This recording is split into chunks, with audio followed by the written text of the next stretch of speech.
Tapo mo sokai whanau a wiki ata whanua. Tapo mo episoke. Wa olunga tonga. Tapo pia mo e taine whalanglangi o e aho taine whau. Tapo ke ulumotua. Pe ki e onga tai whale whato osi. Tapo atu ki e taine pe kia Mele Vasiti Koniseti. Une whātātai mai ki tau tolu. I e pongpong whawofa koin. O tapo atu ki e whanau whamopuna. Ai pe ki mo tolu kotoa pe. O ualolo mai. I e pongpong whawofa koin ni. I ono malanga i whaosi. O mea whaeiki. O taine o Mele Vasiti Koniseti. Ka tā mauku koe whenga maari e koe ni. I ta take atu ai. Ia senita whaosi. O taine o Mele Vasiti Koniseti. O sia e taime ke tau kamatai. E he whataangan. O pule. Pe mo tō ngai pe ia. Tā taiki pisope. Pisope vea mata hau. O maua whenga maari e me te ia ke ta take atu ia. E tau himi. Hiwa kātoa mai e himi ni mawha. Eiki o e mau kore. E te tau whawhei kotoa. O wate. Tau whateau. Kene whawa tau whatangani a whalotu. A hiri peia te tau hoko atu ai peki he pio kalafi. Taine pekia. E whahoko maia e moala. Malua. E tau hoko atu ai pe. E leo roa ki e hoko maia e a Treasure Cookie. E leo ua e hoko maia e a Sela Hausia. E leo na tolu. E hoko maia a Sane Naua. A hiri peia te tau hiwa katoa. A himi tāwhitu ofa i api. E hiri peia te tau tau hoko atu.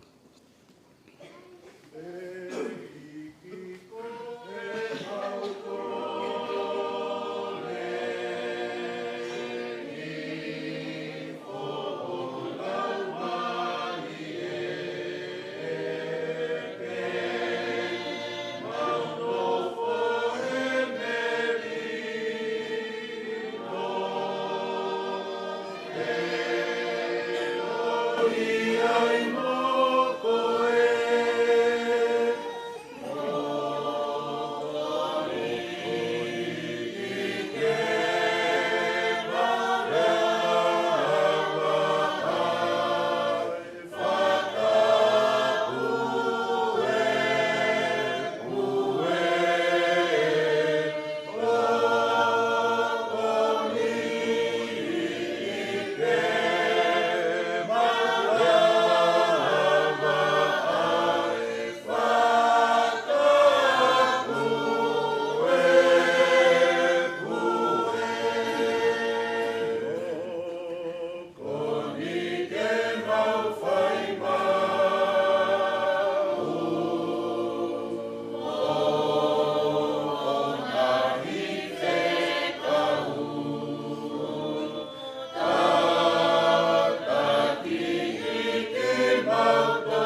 kone mua. Hoko he potu at whau. Ki mau tau whanua. Kone tukumai ha ngāu ki au. Ki uwhai mo tari pē. Ki ane toi hao. O toa mafi. Mau whaftai atu he pongpong whakoroa koeni. Ko whamabobo mai e kau tantai whaifkau.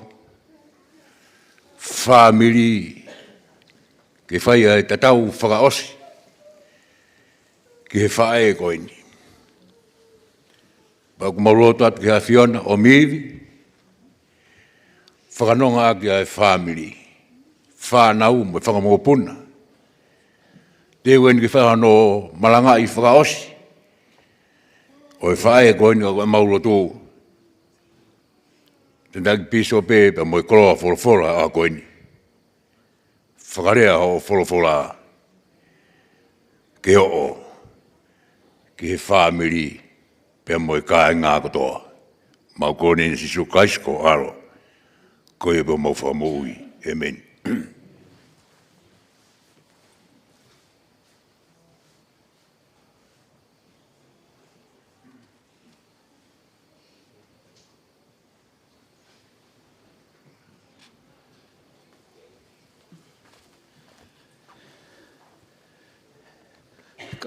Ko le peke uwhanga he lotuna e kamata ake tau porokalama i he pongpongini. Ka tāmo au ke u lau atu ai pia ka lawhi o whine eiki.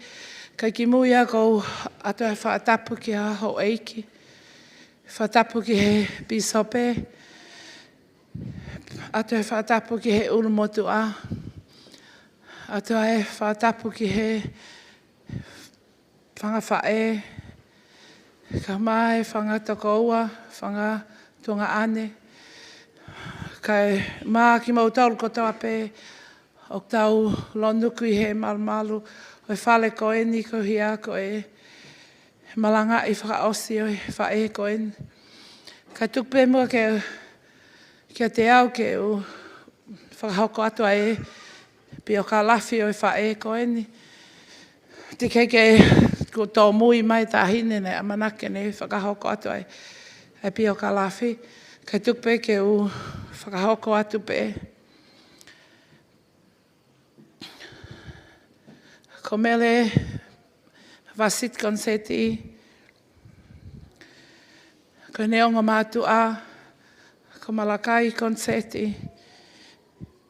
Pea mei tungua. Pea mo Patiola Kupu Koniseti.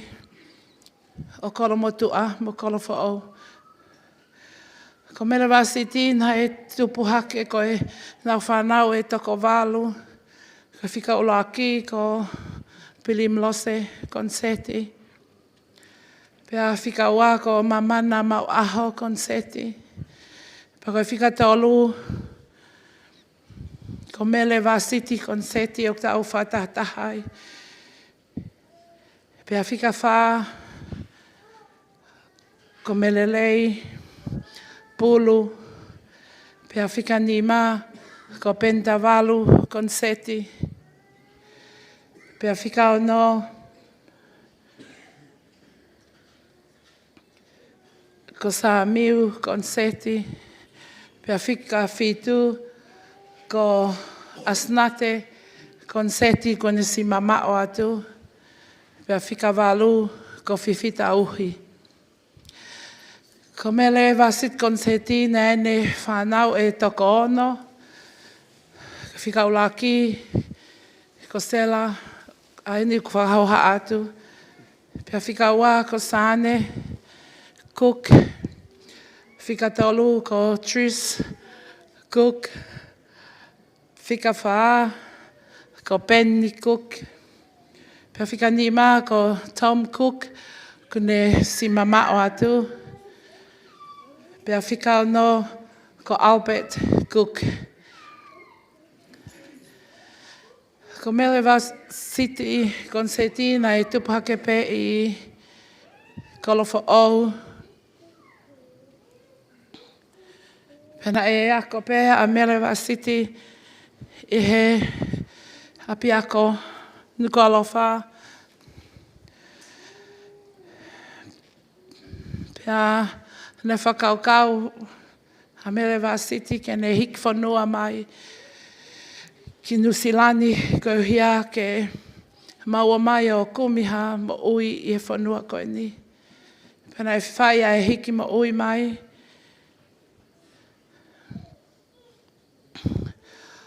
O hao a Vasiti o ngā ue, na ne ngā ue koe I Rotorua.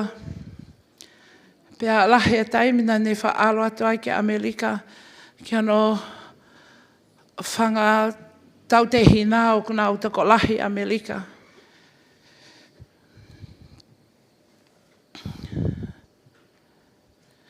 Ko Mele Vasiti, koe whae mo ui fia fia.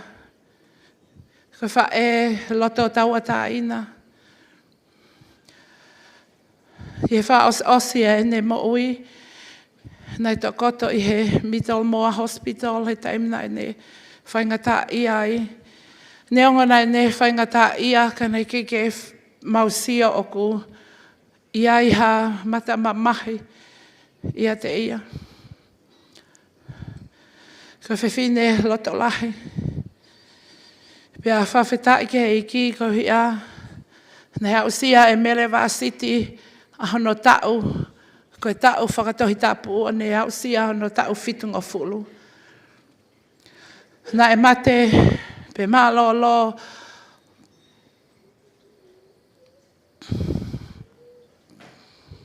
A Vasiti he nong a poi whia maali.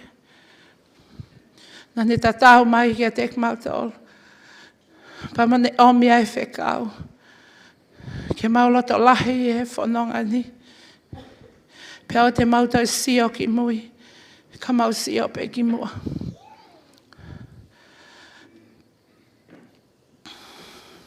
Ko kore whamomole atu. Pe ka pauku. Tō no e si whahoko atu ai pio ka lawhi o Mele Vasiti. Ko ia pea e ki pio ka lawhi ko. Whapaapa at ki tākatoa pe.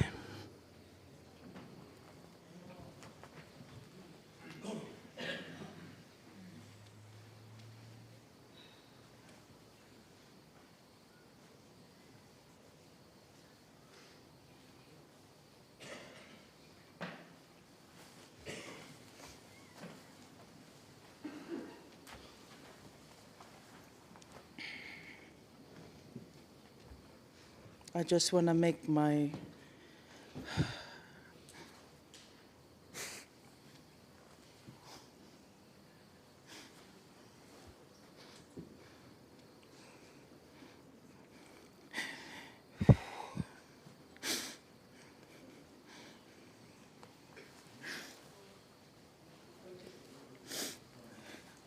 final speech to my mum.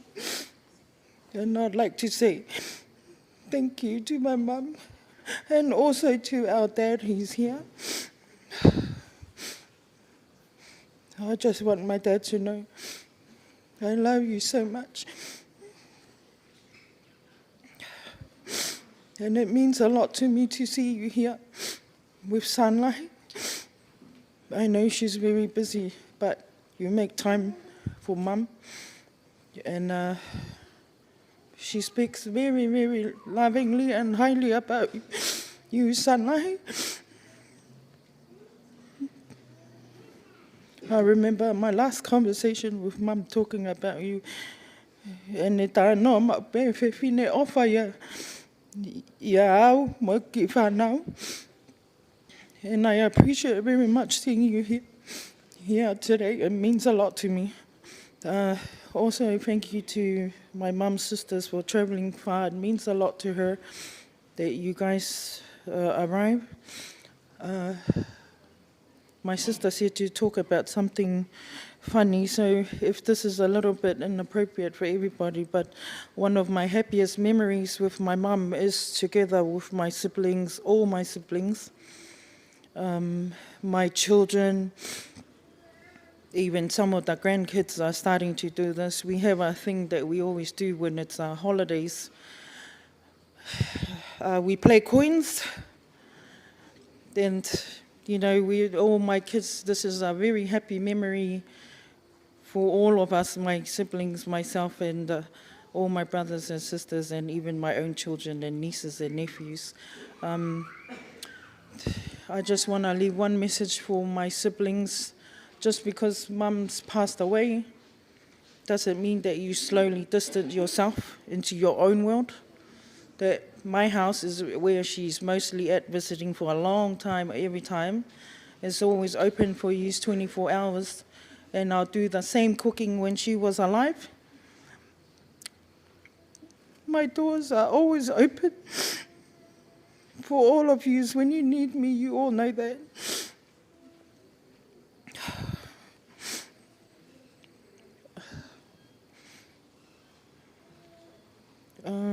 I love you all, and thank you.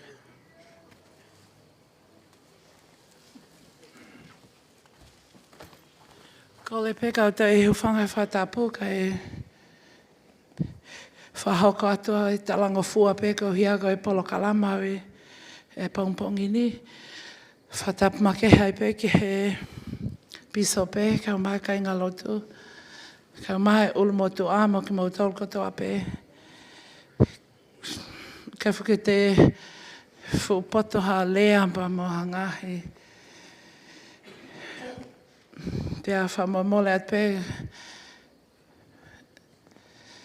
Te keike lava ka kato ai pio ka lawe whine e kiko hiago I taha kehena e kene whakahoko. Ko Mele Vasiti Koniseti Naya ene kako kole pe ke ka tak pe ko moala hahano ka fusi eni ke ne lava mai o whakahoko atu ai sipi o ka lafi o whine e ki whakalelei.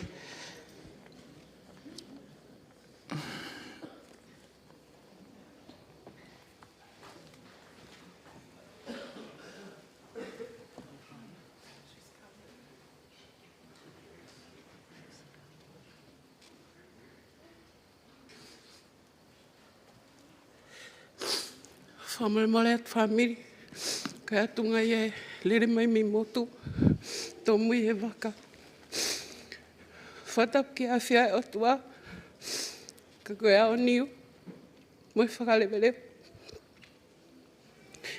Whatap ki whahu, e ke ulmotua.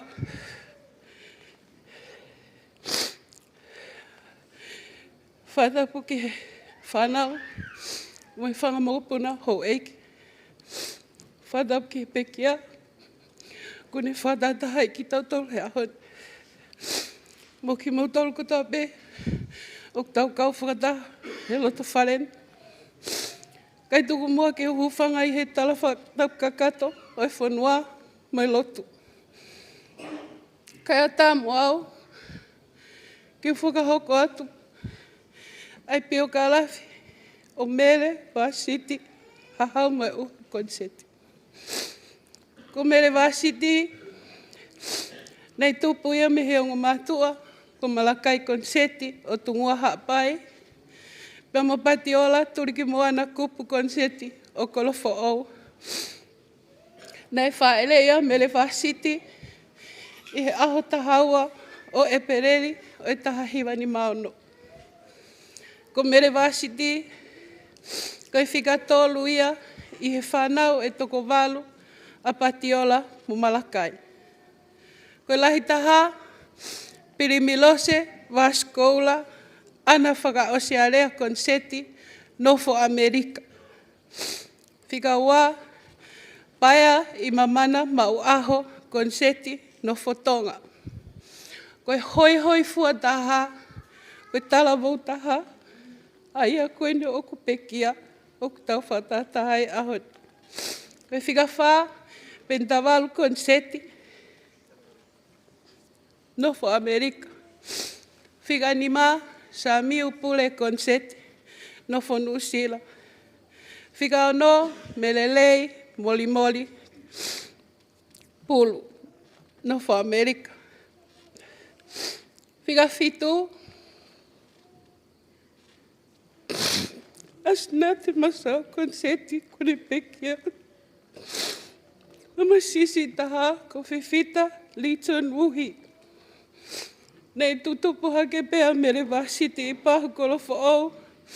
He api o ne onga mātu a. Mohono whangatunga ane me whangatoko wā. Koe ki I whanau, nei wheo whani. Mo wheo ngongoi. Nei whakakolo aki he eikia Mele Vasiti. Ha whanau e toko ono. Koe lai taha. Se latap osi o ngosia tarakai.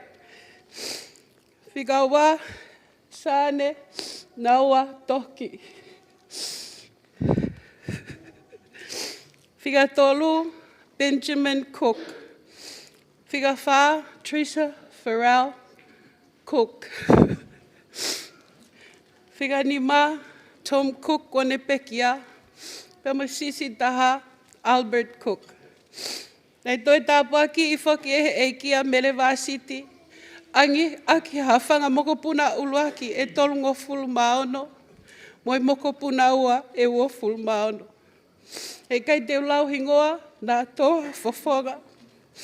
Ka koe whae nei fofonga me rie.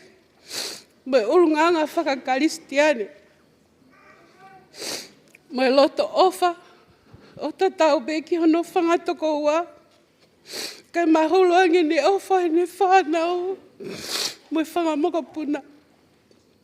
Kai whae nei whai tōnunga. E ne whai whatongia. Whamiri. Siasi moi whanua. Ia aho tahaua o siulai o wafe wano. Na ne tari whie maari e hono ui maa oni. Me he tamai he wani. Ke ne hoko atu. O whakawhi au ki he hau. Whatatau ki he lau ai toke tāma tau. Nā ne whai whatongia ki a Mele Vasiti. Nā ne pehe. While they were watching her drifting away peacefully with a smile. She's a Christian mother. And she is the mother that everyone would want. O kua mauongoi ai mole e koloa. I hoa koe ni mawai. Mau salute mo whakaapa ia. Whakatawange ke hapa ia tola marie. E kauka te angelo I langi. Ki hono whanga mau. Ke mau hanonga moha whia maria. O whange o tuae ke ne taka o fiat. Mo ne whakamalmal lolotonga pe tau mawai. Amen.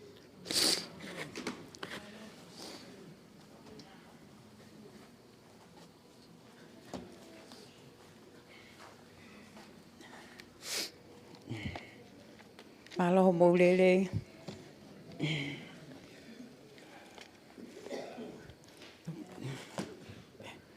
O tua whamalo ki he tamai he wani. Ko he hoa whakakoloa koe ni. Ne whakatahatahai mai ki tau tolu. Ki he ni. Ko leke puke whenga maari e ni. Ke whai atu ai. Ha whakamalo ma ai pisope. A Mele Vasiti Koniseti. Pisope vea matahau. Kai peheke ne poate. Koe kai ngā lotu. O Mele Vasiti. Ko whakamalo heni. Ke se tuata. Ki a alipate. Kai pehe foki. Ke si kai ngā lotu. Whakamalo heni. Ki ngahi maheni kau ngā mea. Whamiri. Sio mou ofa he whae koe ni. Tuko mou taimi. Ka mou mea mai ke tau whakaheke heka. E mau whae.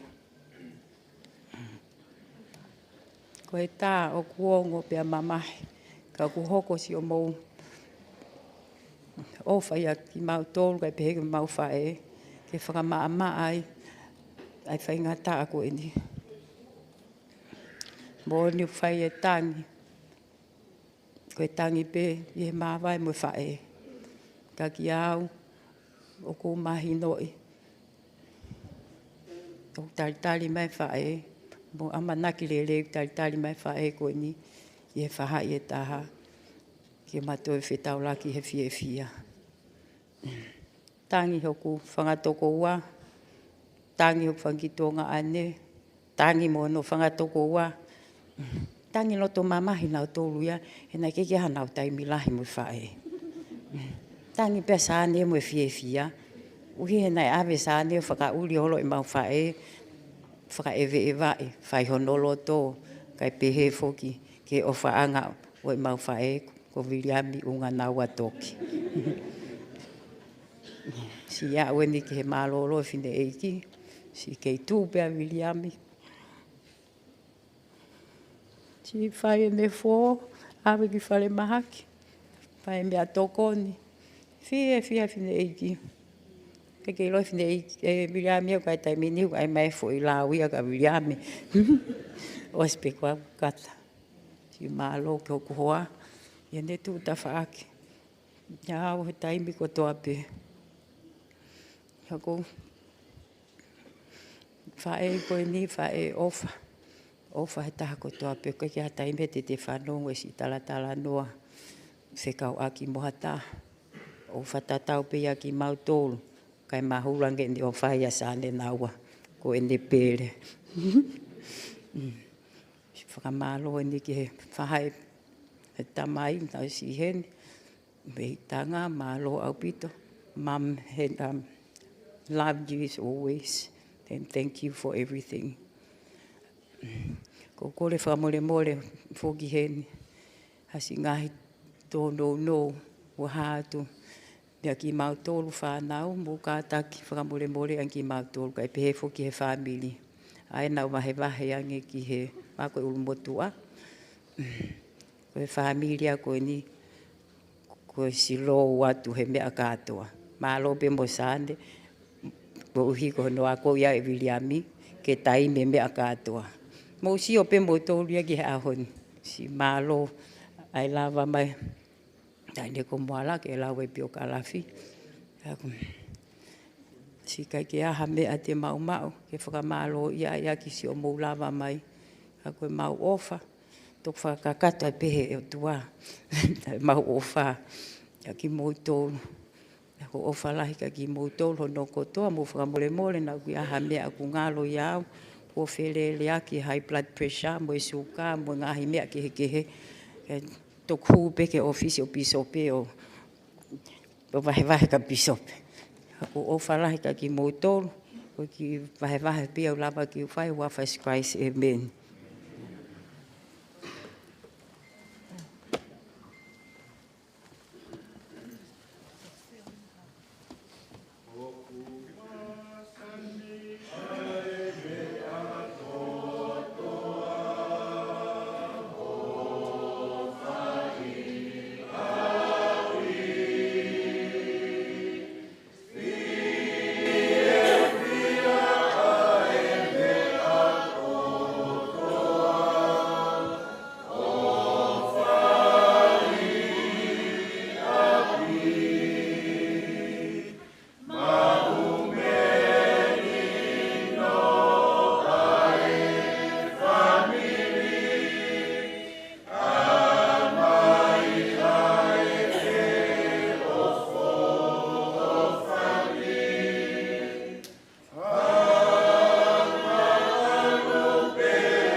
Toa pene kau e konga raki o ia seni tau e pompoki.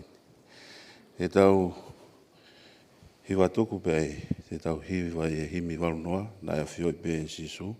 Pe o lotu tuku te tau whawhi ko toa ofala waka fotu. E tau puni whakatanga nena e lotu tuku. E tuanga e tau taimi e wangi e me pisope vea matahau.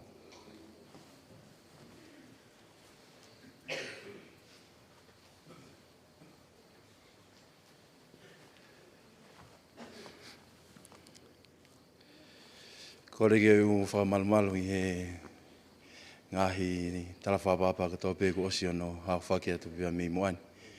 Kai ata mo mōku ai whainga maari e koini ke tongia e whatongia wha osi pa mai tahini ko Mele Vasiti Koniseti. Oku haha molofia ki tau whakaukau ki ngahi tuunga peheni e tau mo ui ka aku taha pe whaunga pe aku tau silo i toha pe koe hala pe ko papa. O tau to whanga ki e mate. Pate tau wawakai ke tunga o tau iai mahalo pe ko e te unga o tau whafotunga ki e pongpongini. O tau anga a e kupu ko toa pe e whamiri, maheni, ka pe heke ka ngahi kau ngā mea. Ko no whakamahino ke tik tau tolo o tau moula loa ki he mate. Pe kai pe kia taimia te tau ikuna iai. He koe mate, koe halanga ia o whakalakalaka, whakalanga. E taimina ku whanongai ki pio ka lawhi pia moi ngahi wahe whikau aki pia moi marat me rie ki whae koe ni. O ku nehangai o lo me kina au i he loto maulalo moni. O ku ngau hi hata ngata ki ni mau ai o wha o ku ne whaua ia i ngai whaunga whaingata. Pe au sisi ki hata ngata ki ni lava mui ki ai i he kotoa hene mo ui o ka pau i kai ke kau ki ai a Sihova. O pehea e popoa ke o lava ke o mai he a ni. Mere tuku pe mua ke whahoko hok whatongia. Ke lava whahoko ki tātā noa whaosi. Ke ngai mea nā ke ofa ai i he toinga homo ui. Kai tauta te whito ho hoko ko whaamo si sukalaisi i he wheitu ko tāpe. Moi mea ko tāpe o tau whai. Whiwhenga ke puke ulo i mata. E he kamataanga e hiwa. O whahi api. Ko o whai au koe ko ha te whtoi mo nia o whakangatangata. Pe ko atu peke a te koe ko hi ko ha whiwhine, pe ko ha tangata koe hu whanga whatapu. Ka kua mai ia ko na tula whakaotua, pa ka uki kai ngata ia taimi. Ia he moto hai kau whewhine na umia i pe, o kui kai whakaau o ngata ai o wha. Mahalo pe ko ngai loi mata utau mamata ke he ao ni, hange koe vai sa ne. O kui ai loi mata, koe mamahi, o ia loi mata koe tai fia maa vai. Ka au to tonu ke ai loi mata, koe loi mata o fia. Na e pehe ka laisi, ko au koe hala, mo oni pe moi mo ui. Ka ia tangata e fōki o tua pe koe tamai, ta tene tai mui a te au. Ko stofa mai e merea e hala, ki a koe pe a moau. Ko hana i tu whakanga te ta whai e ani. Ko hana e mea te talawa ke saupulu ki ai e tau whanonga. Te tau kei pikitai ke mea u tau ofai, pe te tau whaki, he tau mo ui ke mea humau inga. Ahia ko kalaisi. Mele, o salote ki a te koe. O ke lava i koe e tau le rei, me whapui. Whewhe nei tau tolo e tau ke hoko, ko ha mui o kalaisi he ahoni, mo a pongpongi, mo e toi ngā ho mo ui. Ko hana e mea re rei e lava ki tau to'o ki tau ngai whamiri. Taimi nei vahe ai whoha ne fiafi, ki he manatu me rihi ke whae koe ni, nei mea lalahi e tolu na whakau kau ke. Uloa kina ne pehe koe tau hi wha. Uana ne pehe, koe whewhine, na ne ofa pe ne ongo ne masiwa. Ko ono tolu, koe whewhine na ne loto maulalo. Koe ngahi urunganga whakaotua ia. Wa he tau ta utu kotoa koe ni o koe ai hona tula whakaotua. Pe koe whaitape kina koe. E ko ha foha pe maha o whewhine a ki tau tolu a tamai he vani o kune ofa tai whirwhiri manaka. Mā te tau pehe i he pompongini o kui kai whe unga e uiuk whai. Nei tonu peke whetongi ha ki au. Koe ngā kurerei ange whae koe ni a te au. I kai. Nai i kai, ko ha mea noa pe ono whanau i koe ki he mo win. Koe ofa e o tuha, ne whaki ki a te tau tolu taki taha, ke tau o ngō i o kuiai ho o to tonu, ke toi whoki o nofo whataha pe moia. Koe loi e ka inga, koe mea lahi au tau whanonga pe moia i he aho taki taha e tau mo ui. Tau nofo o whehu ia koe hanga i mea ukoko, wai ai whaingata a i he aho kotoa pe. Koe ha mea ko whipaki ei pe moi ngahi whaingata a koe ni. Ka whewhere o ka pau te tau whakau, koe ha mea te uwhai ki i kuna ia ke ngai whaingata a koe ia. I he taimi koe ni koe na e whatataha i e whamiri, i he no taapuni e puha. Na e tō kloi mata. Koe uhi koe tai whi mawai. Na ia i hakonga na e kai ke nau whi mawai pe me puha. Na e hakonga na nau pipiki, koe uma. Me o whiloa ki whakaosi ki e whae koe ni. Whatawangi mai, ke langi ke ne hanga whaataha mo fofonga, ke sio ke whaataha te tau pe o kwhai, e whae e tā. Ai whia pa mo i whiloa ki. Ai nau o ngoi, ko i kunai e whae koe ni, ai ngahi pe au tā o i mo ui whakamaterie. O ko wiloi o tau mo i tau tolu ia kuonga o whi mariuri waki. Ia kulahi mononga i whainga taa.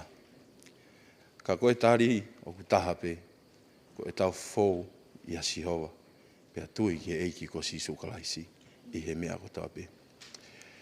Ko e tau mua e tamai wani he ne whanau ke nau whiewhia. Na e hinga ata mā ko uhi ke iai whahinga tangata. Pe au kui mā mani e whahinga tangata, ke nau mau ai whiewhia. E tohi ko ia saa me ko no wahe tolu o no uraki vesi u iai ki whaarea ko ni. E tau whiewhia i e Sihova. Ai māo ni o ni kotoa pe o tā mo koe ai whakapuipui. E ka hainga. Ka pau iaha mea te tau tuku mo tau ngai whamiri he aho koe ni. O kuloto e whae koe ni ki tau whahoko. Ke tau whiewhia. Whaonga i e ngai mea ku ne lava o mai ka te tau tolu. Ko ha leke si pe ko ha tuku whaholo ia mo tau ngai whamiri. Hange koe vahe. Te tuku peki vahe koe ni. Whakatua koe ni. Ko nā wā, o ko kau whoki ki he kuoti. E taim lahe o ko ui ma pe tangata iki koe ni koe whai ako. Taim ko toa pe o mau whai ha mea, o ne whai pe ke rere i taha. He hiri koe e wahe whae koe ni, o kou toki whalala mo nieni ki he wawa au pe me lolo ia naua. Koe mea ko toa pe o ne tala mai, koe whika tahataha o e lao koe ni koko o wawa au, toka ngai ai lolo nā tō. Pe au pehe pe ia, koe o whaia. O pau ke tauhi koe a o whau kai ngata pe, i hoa o whanga. A koe kopu whekau aki ko toa pe, o whamili. Pe au to tonu ke tau whai pehe i e mea ko toa pe, o kai ko nau ape, o ne mau e taha pako ia, o ki ai ho to tonu, ke ofa, neongo e tau whihia. O iahi o to tonu, ke ofa, neongo no tuku hifo koe. Whainga taa mau pe. Tau fua tau e ofa tangata ke ofa e tua. Ka hangi o vai vai o iai ho na tula whae o tua. Ke ofa. Pea vai e rere o ke mau, mai ia o kune fie mau. E taimina e whaosi osi e whamoi e ne whanonga mo ne kawako. I he tohi goia o sia ne kono wae taha wha. O whamatala whakapatonu mai ai. Ai ngahi mea koe ni utotonu ke tau whakakaukau ki ai. Nei kamata ki ongo i he kawako kunau irifia, pa nau ongo i kunau te teki. He nau ilo i amanaki ke nau mawai pia mo i whakamo ui. Nei toa e rea koe ni o whemau ke vai mo ki tau tolu. I hono raki e vesi, nane pehe. Oua e mamahi o mouloto, o kua utui. O na mamahi ho mouloto. O moutui ki he otua, tui foki ki a te au. I he vesi ua fitu mo i ua walu, fia vahe ai, ai wha mo ni.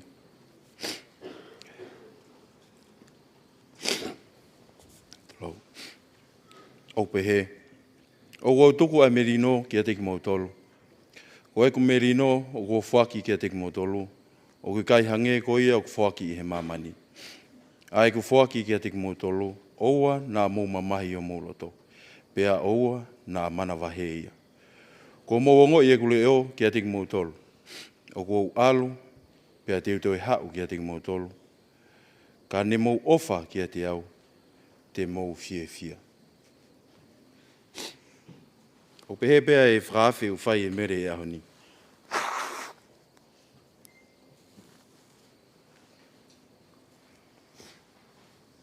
Ka pau o mo ofa ki a te au, o totonu ke mo fie. I ka inga, o kua ilo i koe lau maari e whae koe ni, ke mo fie o fofani. Pea ke mo fie o whaaki. O hange pe koe na e whae e sisu ke ne kawako. I ha manaki koe e ke nau mawai, nā ne tuko e whikau koe ni. E ilo e he kakai, koe ko kawako ngā ki mautolu. O ka pau te mo feo fofani, pia mo feo whaaki. O ko ilo i o ki ei hao tua une mo ui, pia kune tari rerei ai whae koe ni. Koe hanai ai mea te tau whai e ahoni, ke lava whakatupulaki, mo whakatolonga ai e ngahi, hausia, pa mo ilunganga lelei e whae koe ni. Mahalo pe koe tau whinga, ke tau mo ui aki. O tau to whanga i ngahi whainga ta keke. A kua palo mesi ke te motoro. O ka pau te tau whakamumua ka laisi i he mea ko toa pe, te ke mau ai fie maarie, i he tau mo ui.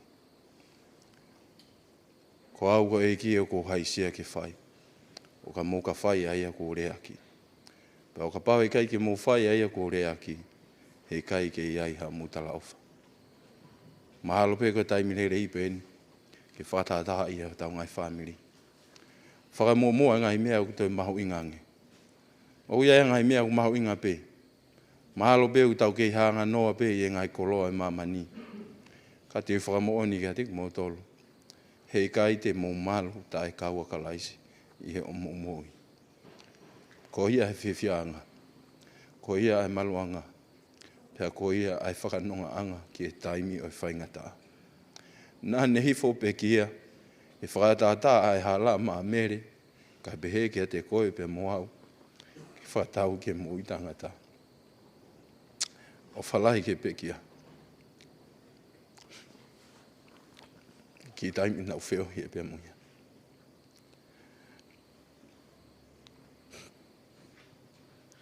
O hoi loi, o mea mamahi ai mawai. Ka hange kou wharea i kamata. Ngā. Koe mate, ko hate te uangai au ngāu i okto lahiangi. Po mo ngāu e ukulelei. Ko e whakamoa ni, o ta tau pehe i he ane a whi. Mai aho ni. Pea pehe peke he taingata. E koe loi, koe mo uini koe te uanga ke whainga o tangata. Ke nau toi whokia i o whiloak pe mo e tua. Ko pāu ke tau whaua e ngai whainga tāko tā pe. Ne ongo, a e tau whairerei. Ne ongo e tau whaitu kui ngata i he mea ko tā pe ko pāu ke tau kei whaua pe ai whainga tā. He kui kai ke ei hahala tu usi. Ke mo ui tā ngata, tā e whaua ai whainga tā. O koi loi oku iai hao tua une mo ui, po une hangai fofonga ifu. Ki e tau ngai lotu, pe aku ne tari lotu i he aho pe ha moe pō. E ngai loi mata ko tau pe, o ku ao ngaia ke ne tari. O ka pau ne hoi fua ki ai. O whalahi atu ke whamiri, ka behe ke whanau paia. Hoi loi koe taimi whainga ta aini. Ka i he taimi ta tau, o iai e lau he kau wha mau mau whitu u. E taimi o ku uhai, o whakailonga re rei, he amanaki ke hoko mai hala a. Pe ukai ko hala a pea i ha aho e taha, kai la a o ki fuwholoa. Pe aku pehe ai tau whanonga. Neongo e mamahi, o ko palo mesi, o ku iai ai lelei, e hoko mai a mui. O whalahi o mungai whafonga, si whamalo makehe ke uoti. Princessi, o tuku taimi, koe loi koe whanua mumu uaini. Ka koe uhi o kumau inga nge koe rea e whoha ni awhi. Aho tau lunga anga whatonga e tau hiwa. Ko tau tonga ai, ai ofa whakakainga, moi ofa whatokoua. Si o whalahi atu i ati mo tolu whamiri. Pe whatau ange pe. Me e aho ni o whai atu tau nofo kia si hova. Pe whakamalo hia e mea utotonu ke tau whai. E u tau rea e si sukalaisi. O mau whakamo oni e si sukalaisi. Pe au mau whai e mea o tau pe ia kalaisi. Koe uhi ke lava e mau whanau. O i loi ai whaunga ke whaahawhia ki nau tolu. I he taimi o kokosia mai e whiri. Koe whakamo ni ia. Koe kuonga ni o makehe o ka pai ke tau tokanga e mau ni maasi e tane ki tau tolu. Koe whakawhia ku whetu ma ki mau tolu. Ke mou whio whofani pe a whio whaki. I he wafa o si sukalaisi. Amen.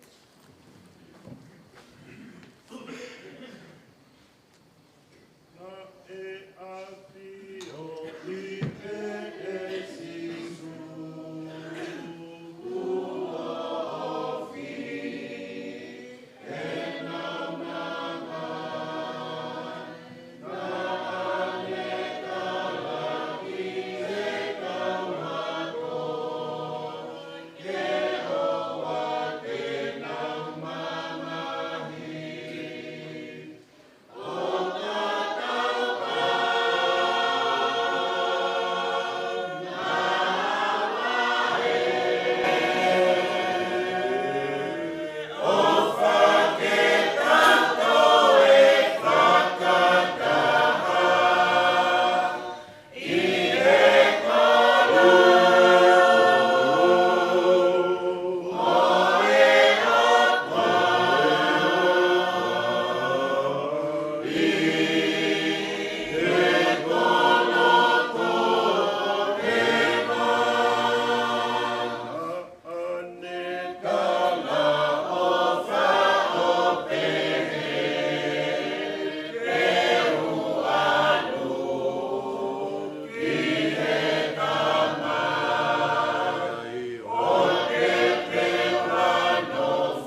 E o tua, koe mau tamaita ngata a Fiona, o mau whakamalo lahi ki a Fiona, i ngai lelei ko toa pē, o mau ausia, i he ahoni.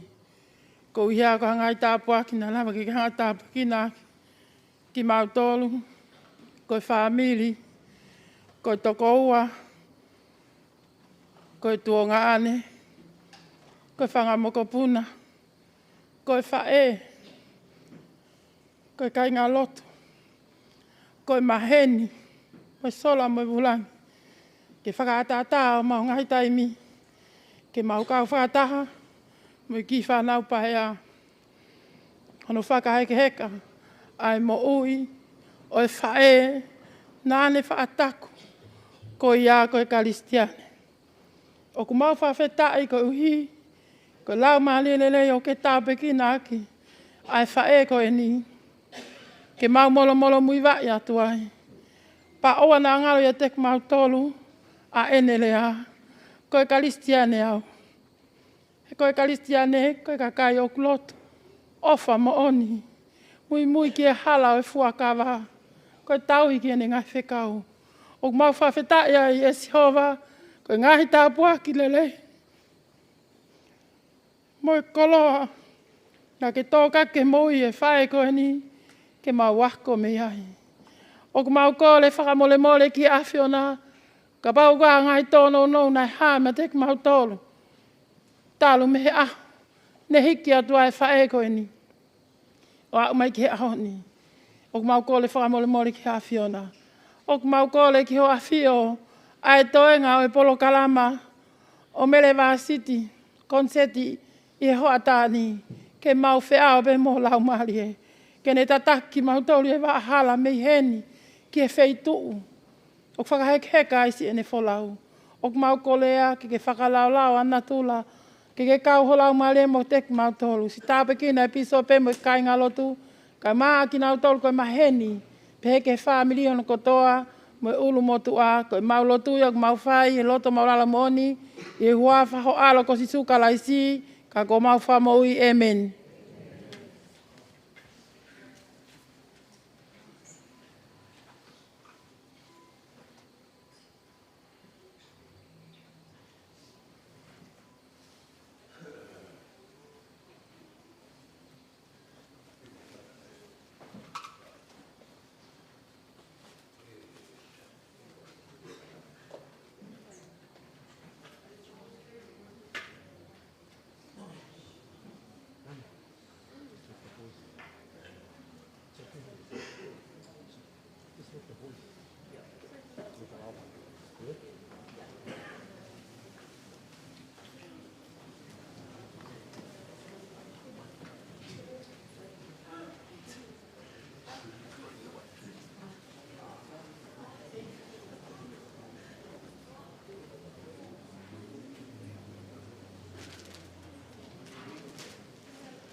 Sit on the shoulder.